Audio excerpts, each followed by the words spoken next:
नमस्कार. जय मल्हार. मी संदीप शंकरराव लचके ह्या शिंपेआळीमध्येच राहतो, कसबापेठ शिंपेआळी.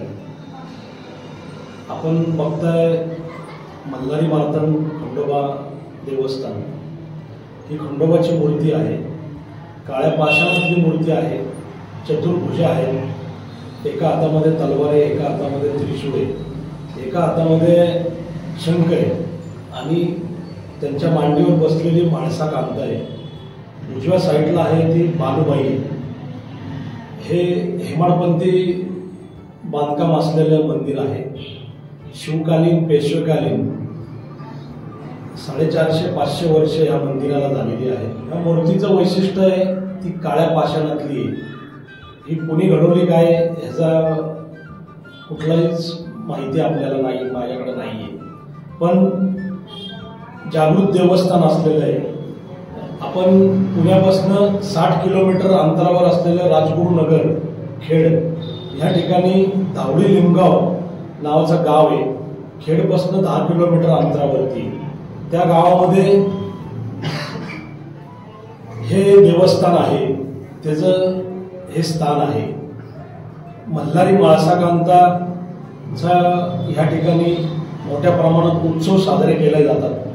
चंपाषष्ठीचा 5 दिवसाचा उत्सव असतो. त्या 5 दिवसाच्या उत्सवामध्ये नवरात्र, देवदिवाळीपासून खंडोबाचे नवरात्र चालू होतात आणि चंपाषष्ठीला खंडोबाचं लग्न असतं. त्या दिवशी मोठ्या प्रमाणात या ठिकाणी भाविक येतात, दर्शन घेतात.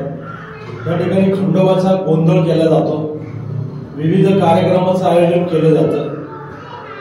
12 महिन्यातले 12 उत्सव या ठिकाणी केले जातात. याच्यामध्ये काही भंडार हा प्रामुख्याने केला जातो. अमावस्या पौर्णिमेला त्याचा नित्य पूजा अभिषेक, दर रविवारी त्याचा अभिषेक असतो खंडोबाचा. बरेच भाविक या मंदिरामध्ये दर्शन घेतात. मल्हारी माळसाकांत खंडोबा देवस्थान पहिल्या ऊर्जित अवस्थेत होतं आणि महाराजांनी मला बुद्धी दिली त्यावेळेस आणि हे मंदिर जे झाकलेलं होतं ते लोकांसाठी दर्शनासाठी पुढं आलेलं आहे. ऊर्जित अवस्थेत होतं तर मी थोडा पुढाकार घेऊन या मंदिराचा जीर्णोद्धार केला आणि जे काही अडचणी होत्या त्या स्वतः महाराजांनीच मोकळ्या केलेल्या आहेत. हीच सर्वात मला मोठी प्रचिती आलेली आहे.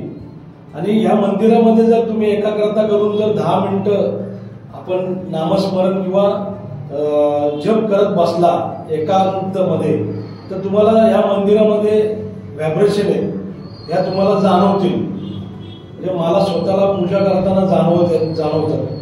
तर अनेक असे काही अनुभव या देवस्थानच्या मिळालेले आहेत मला. बऱ्याचशा गोष्टी आहेत. काही लोक दर्शनाला येतात आणि ते त्यांची गारणं या खंडोबाकडे मागतात आणि ती पूर्ण झालेली आहेत. त्यानंतर मला त्या लोकांनी सांगितलेलं आहे की आम्ही या कारणाकरता देवाला साकडं टाकलं होतं, मागलं होतं, ते आमचं पूर्ण झालं. आम्ही काय करायचं? काही नाही, तुम्ही 2 हात जोडा, मस्तक ठेवा, भंडार खोबरं व्हा, फार भरता एक पेढ्याचा पुडा आणून ठेवा, बस. पण लोकांना त्याची प्रचिती येते, लोक येतात ते.